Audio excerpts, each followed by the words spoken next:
Gujarat bulletin ન્યૂઝમાં આપનું સ્વાગત છે। અમદાવાદમાં ગુજરાત મહિલા અચીવર એવોર્ડ્સ 2026 યોજાયા। હુમા કુરેશી અને સાકિબ સલીમે મહિલાઓનું કર્યું સન્માન। અમદાવાદના પંડિત દીનદયાળ ઓડિટોરિયમ ખાતે બોલિવૂડ હબ દ્વારા ગુજરાત મહિલા અચીવર એવોર્ડ્સ 2026નું ભવ્ય આયોજન કરવામાં આવ્યું હતું। કાર્યક્રમમાં બોલિવૂડ અભિનેત્રી હુમા કુરેશી અને અભિનેતા સાકિબ સલીમે વિવિધ ક્ષેત્રોમાં નોંધપાત્ર યોગદાન આપનાર 12 મહિલાઓને સન્માનિત કરી। આ પ્રસંગે બંને કલાકારોએ તેમની આગામી ફિલ્મો વિશે પણ માહિતી આપી હતી। ગુજરાત મહિલા અચીવર એવોર્ડ્સનો મુખ્ય ઉદ્દેશ બિઝનેસ, શિક્ષણ, આરોગ્ય, કલા, સામાજિક સેવા અને ઉદ્યોગ સાહસિકતા જેવા વિવિધ ક્ષેત્રોમાં આગવી ઓળખ ઊભી કરનાર મહિલાઓને સન્માનિત કરવાનો છે। કાર્યક્રમમાં રીવા રાજ, આરતી મુનશી, ઋત્વી વ્યાસ, ડૉક્ટર તરંગ શુક્લા, શિલ્પા ચોકસી, વૈશાલી દેસાઈ, ચોલા દોશી, કિંજલ દવે, નેહલ ગઢવી, મોનાથી બાને, બીના પિલ્લઈ સહિત અનેક મહિલાઓને એવોર્ડ એનાયત કરવામાં આવ્યા હતા। નમસ્તે, મારું નામ છે આરતી મુનશી। અમે છેલ્લા 50 વર્ષથી ગુજરાતી સુગમ સંગીત કાર્યમાં એક્ટિવ છીએ અને આજે ગોવા તરફથી લાઈફ ટાઈમ અચીવમેન્ટ એવોર્ડ મને એનાયત થઈ રહ્યો છે। એને માટે હું બહુ ગૌરવની લાગણી અનુભવું છું।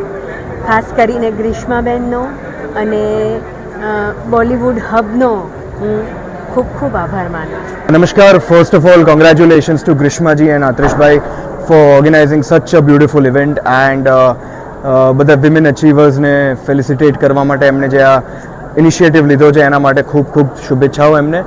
આઈ હોપ દર વર્ષે આવી ઇવેન્ટ થતી રહે અને એમાં મોટા ને મોટા સેલિબ્રિટીઝ આવતા રહે and it's very important to understand the women of Gujarat has done so much of good work for the society to influence everybody and they should be and they have always been a great inspiration for everybody અને એમને anchorage કરવા માટે આજે initiative લીધો છે એના માટે ખૂબ ખૂબ શુભેચ્છાઓ। વિમેન અચીવર્સ એવોર્ડ્સમાં આવ્યા છે અને હું આભારી છું કે મને એવોર્ડમાં આજે બોલાવી છે। એક સીન ફીલ થાય છે કે એઝ અ વુમન જે અમારું કોન્ટ્રીબ્યુશન છે એ જોવાઈ રહ્યું છે અને હું ખાસ વધુને વધુ એ ઈચ્છું કે વધારે ને વધારે સ્ત્રીઓ, છોકરીઓ, યંગસ્ટર્સ ફિલ્મ મેકિંગમાં જોડાય।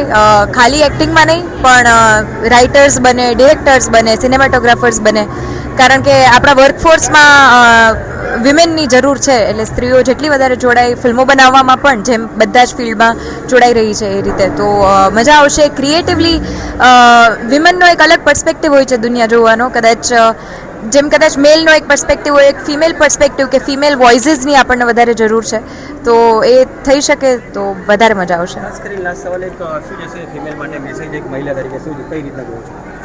બસ એ જ મેં કીધું એમ કે ક્રિએટિવ વોઇસીસ છોકરીઓના છે જ અત્યારે પણ વધુ જરૂર છે પણ આપણને અને ખાલી એક્ટિંગ ક્ષેત્રે નહીં, ડિરેક્શન ક્ષેત્રે, સિનેમેટોગ્રાફી ક્ષેત્રે, મ્યુઝિક ડિરેક્શન ક્ષેત્રે, બધી ક્ષેત્રે જરૂર છે તો વધારે રાઇટર્સ, ડિરેક્ટર્સ મને જોવી ગમશે।